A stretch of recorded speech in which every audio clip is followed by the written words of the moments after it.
Hi everybody, welcome back to our lectures for public speaking. Today we're going to have a really brief recording about the linear model of communication.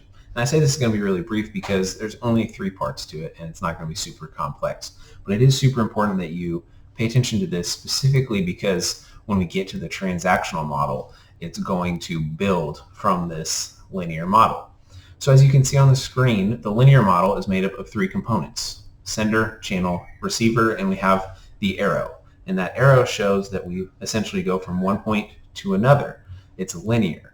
So if you think about this, we are sending, that's with our sender. So the sender is anybody who is creating a message, developing that, and then sending it through a channel. The channel is exactly what it sounds like. You can think about this like television, specifically because the linear model was designed to try and capture what was going on with radio and television. How were we communicating or being communicated to? The idea there being that we would be the receivers, so your general population would be the people taking in this message through the channel, and the sender is a person who's creating it.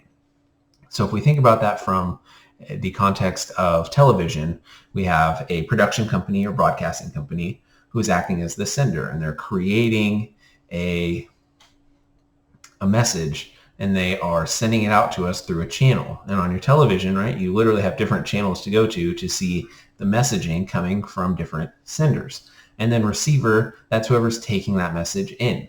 So as the viewer of that broadcast, of that television show, we are receiving that message. And the idea behind the linear model is that we were passive receivers, that we were just like sponges soaking up whatever message the sender developed and sent to us through that channel.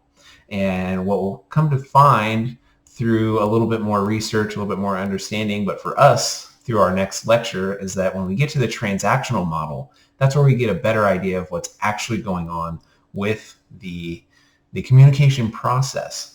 But for this particular model, we have 3 parts, and they're really important to remember. We have the sender, who is creating the message, who is sending the message out.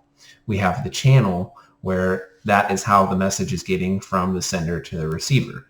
So if we are writing a letter, we are writing it, we're sending it. The channel is going to be through the post office or whoever you send it with, and then the receiver is whoever's getting your letter. Same thing with an email, text message, video, Snapchat, anything.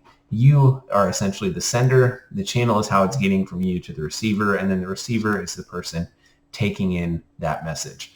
So really make sure that you understand these 3 components, because this next video is going to build from that. And the linear model is really important for understanding how we started to analyze, research, and study communication.